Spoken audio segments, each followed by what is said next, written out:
नमस्कार दोस्तों, तिवारी क्लासेस में आपका स्वागत है। आज के इस वीडियो में इग्नू के एमएचडी प्रोग्राम के सेकेंड ईयर का अनिवार्य विषय एमएचडी 5 साहित्य सिद्धांत और समालोचना, इस पर बात करेंगे। इस वीडियो में हम लोग मुख्य रूप से इसके पूरे सिलेबस को जान लेंगे, साथ ही जून सत्रांत परीक्षा जो होने वाली है उसके लिए कौन कौन सा चैप्टर अधिक महत्वपूर्ण है इस पर बात करेंगे, और YouTube की मदद से आप किस प्रकार एमएचडी की तैयारी आसानी से कर सकते हैं इस पर बात करेंगे। आप जानते हैं कि एमएचडी 5 का जो सिलेबस है ये काफ़ी बड़ा है, कुल 7 खंड है और जिसमें 29 इकाइयाँ दी गई है। तो ये आपका सेकेंड ईयर का सबसे बड़ा सब्जेक्ट है, 100 मार्क्स का है। और सबसे बड़ा जो दिक्कत है वो इसका प्रश्न पत्र के मॉडल को लेकर, इसमें प्रश्न पत्र 2 खंडों में बटा होता है। अगर खंड नहीं रहता और सीरियली मानिए 1 से 10 तक प्रश्न दिया रहता तो उसमें से चुनकर आप कोई भी 5 प्रश्नों का उत्तर लिख के आ जाते, लेकिन इसमें क्या किया गया है, 2 खंड में इसको बांटा गया है, खंड क और खंड ख, और प्रत्येक खंड से कम आपको 2 प्रश्नों का उत्तर देना है और एक प्रश्न जो बचा जिसको आप खंड क से या खंड ख से कहीं से भी दे सकते हैं। तो इसके लिए सबसे अच्छा होगा कि खंड ख में कुछ टिप्पणियाँ दी होती है, आप वो टिप्पणियों वाला प्रश्न को कर सकते हैं। तो इस तरह से आपका 5 प्रश्न आसानी से पूरा हो सकता है। देखिए, पूरा सिलेबस को कंप्लीट करना तो सबसे अच्छा है, इससे क्या हो सकता है, आप उस सब्जेक्ट में एक्सपर्टीज हासिल कर सकते हैं। साथ ही अगर आप नेट या जेआरएफ आदि की तैयारी कर रहे हैं तब भी आपको पूरा सिलेबस देखना चाहिए। लेकिन अगर आप अपने कर्म व्यस्त जीवन के बीच अर्थात जॉब करते हुए, बिजनेस करते हुए, घर के कामों को पूरा करते हुए बहुत ही कम समय में एमएचडी 5 की तैयारी करना चाहते हैं तो ये वीडियो आपके लिए काफ़ी कारगर हो सकती है। तो हम लोग सबको 1 बाय 1 जान लेंगे। पहले समझ लेते हैं कि एमएचडी 5 का पूरा सिलेबस क्या है, फिर हम लोग उसमें से जो इम्पोर्टेंट चैप्टर्स है उस पर भी बात करेंगे। खंड 1 जो कि साहित्य की अवधारणा, इससे संबंधित है। तो इसमें 4 इकाइयाँ दी गई है। इकाई 1 काव्य लक्षण और काव्य की परिभाषा, इकाई 2 काव्य प्रेरणा और काव्य हेतु, इकाई 3 काव्य प्रयोजन और इकाई 4 शब्द शक्ति विवेचन। तो ये खंड आपके परीक्षा के लिए वेरी वेरी इम्पॉर्टेंट है। जो हम बोले कि प्रश्न पत्र में 2 खंड रहता है, तो पहला खंड का जो प्रश्न रहता है उसमें से आप मान के चलिए कि इसमें मिनिमम 1 प्रश्न और मैक्सिमम 2 प्रश्न आपका यहीं से रह जाएगा। अब इनकेस 2 प्रश्न अगर रह गया इस खंड से, तब तो आपका खंड क में जो 2 प्रश्नों का उत्तर देना था अब तो वो इसी खंड से हो गया।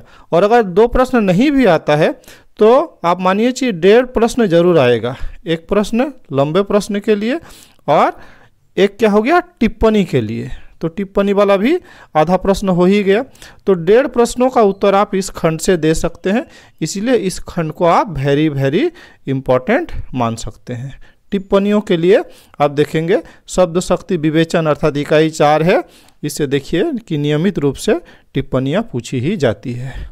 अब बात करते हैं खंड 2 भारतीय काव्यशास्त्र विकास के चरण, इकाई 5 भारतीय काव्यशास्त्र के प्रमुख संप्रदाय 1 और भारतीय काव्यशास्त्र के प्रमुख संप्रदाय 2। वैसे ही अगर खंड 3 की बात करें रस चिंतन के विविध आयाम, तो इसके अंतर्गत जो इकाइयाँ दी गई है, इकाई 7 इसमें रस की परिभाषा, स्वरूप और रस निष्पत्ति, इकाई 8 साधारणीकरण, इकाई 9 काव्य का अधिकारी। तो ये हो गया आपका खंड 3। अब खंड 4 की बात करते हैं, पाश्चात्य काव्य शास्त्र। यही सबसे ज़्यादा हार्ड लगता है सबको। तो इकाई 10 प्लेटो का काव्य चिंतन, इकाई 11 अरस्तु का साहित्य चिंतन, इकाई 12 लोंजाइनस उदात्त की अवधारणा, इकाई 13 जॉन डाइड्रेन की युग परिवेश और आलोचना सिद्धांत, इकाई 14 स्वच्छंदतावादी काव्य चिंतन वर्ड्सवर्थ और कॉलरिज। इकाई 15 मैथ्यू आर्नोल्ड कला और नैतिकता। तो ये जो खंड 4 है तो ये भी आपके लिए वेरी वेरी इम्पॉर्टेंट है। जो खंड ख की बात करते हैं प्रश्न पत्र में, तो उसमें से आप मान के चलिए कि इस खंड से 2 प्रश्न सीधे सीधे आ सकता है, और इनकेस अगर 2 नहीं आया तो एक प्रश्न तो जरूर ही आएगा और एक प्रश्न यहाँ से टिप्पणी के लिए भी मिल जाएगा। तो इस तरह से खंड 4 भी आपके लिए काफ़ी महत्वपूर्ण है। अब बात करते हैं खंड 5 की। तो ये भी पाश्चात्य काव्य शास्त्र से ही संबंधित है। इसमें इकाई 16 क्रोचे का अभिव्यंजनावाद, इकाई 17 टी.एस. इलियट का साहित्य चिंतन, इकाई 18 आई.ए. रिचर्ड्स का साहित्य चिंतन, इकाई 19 नई समीक्षा के प्रमुख सिद्धांत। तो यहाँ पर जो इकाई 19 है ये आपका टिप्पणियों के दृष्टि से काफ़ी महत्वपूर्ण है। आप देखेंगे कि हर परीक्षा में इस इकाई से एक ना एक टिप्पणियाँ जरूर ही पूछी जाती है, और अगर आप टिप्पणियों वाला अंश पर ध्यान देना चाहते हैं तो फिर आपको ये इकाई तो फिर जरूर ही कर लेना चाहिए। खंड 6 की बात करें तो साहित्य सिद्धांत और विचारधाराएं।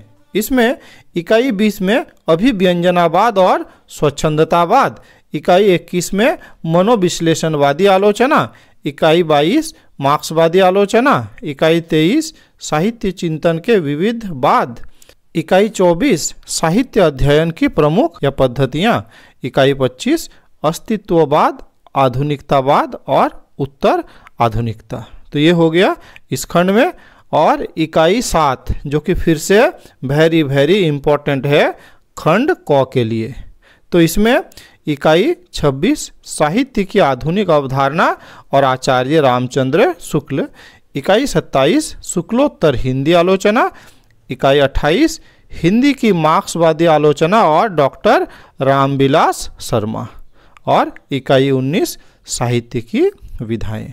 तो जैसा मैंने बताया कि जो ये खंड 7 है ये बहुत ही इम्पोर्टेंट है, वेरी वेरी इम्पोर्टेंट है। तो ये हो गई सिलेबस की बात। अब YouTube की मदद से आप इसकी तैयारी कैसे कर सकते हैं। तो जी हाँ दोस्त, आप एकदम सही चैनल में हैं।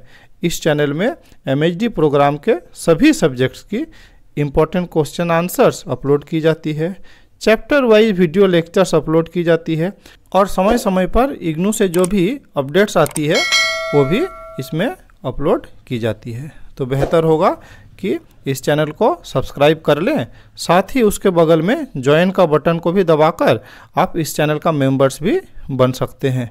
तो चलिए अब देख लेते हैं कि कौन कौन सा इकाई वेरी वेरी इम्पोर्टेंट है। तो स्टार्टिंग से शुरू करते हैं। तो जो पहला खंड है ये वेरी वेरी इम्पोर्टेंट है। इसमें मेरे सजेशन के अकॉर्डिंग आप चारों इकाइयाँ जरूर कर लें, इकाई 1, इकाई 2, इकाई 3 और इकाई 4। ये चारों इकाई काफ़ी इम्पोर्टेंट है। इकाई 4 ये टिप्पणियों के लिए ज़्यादा इम्पोर्टेंट है। तो ये हो गया खंड 1 की बात।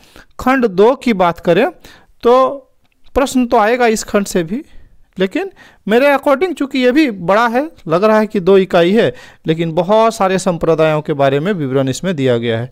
आप चाहे तो इसको स्किप कर सकते हैं। खंड 3 की बात करें तो इससे भी वही बात है, प्रश्न तो जरूर ही आएगा। रस वाला जो चैप्टर है ये काफ़ी इम्पोर्टेंट है। आप देखेंगे लगभग हर परीक्षा में प्रश्न पूछा ही जाता है। तो आप चाहे तो ये इकाई में आप देख सकते हैं, इकाई 7 को देख सकते हैं। खंड 4 की बात करें तो ये फिर से आपका वेरी वेरी इम्पोर्टेंट है, क्योंकि आप जानते हैं कि खंड 2 के लिए ये बहुत ही महत्वपूर्ण है। तो इसमें आप सारा इकाई को जरूर देख लें। तो ये हो गया खंड 4 की बात। खंड 5 फिर से वही बात कि प्रश्न तो यहाँ से भी पूछा जाएगा, लेकिन आप चूंकि खंड 4 कर चुके हैं इसीलिए ये खंड को आप चाहे तो स्किप कर भी सकते हैं, लेकिन टिप्पणियों की दृष्टि से इकाई 19 जो है ये वेरी वेरी इम्पोर्टेंट है। तो इकाई 19 को जरूर देख लेंगे टिप्पणियों की दृष्टि से। वैसे ही अगर आप चाहें तो खंड 6 को स्किप कर सकते हैं, लेकिन खंड 7 ये फिर से वेरी वेरी इम्पोर्टेंट है। इसमें इकाई 26, इकाई 27 और इकाई 28 ये वेरी वेरी इंपॉर्टेंट है। उसमें से इकाई 28 सबसे ज़्यादा इंपॉर्टेंट है, यहाँ से हर बार प्रश्न पूछा ही जाता है। आप चाहे तो इकाई 29 को छोड़ भी सकते हैं। तो इस प्रकार हमने इस वीडियो में MHD 5 के बारे में सारी बातें रख दी। अगर ये वीडियो आपको अच्छा लगा लाइक शेयर कर सकते हैं, चैनल में नए हैं चैनल को सब्सक्राइब कर सकते हैं। इस वीडियो में मेरे साथ बने रहने के लिए बहुत बहुत धन्यवाद।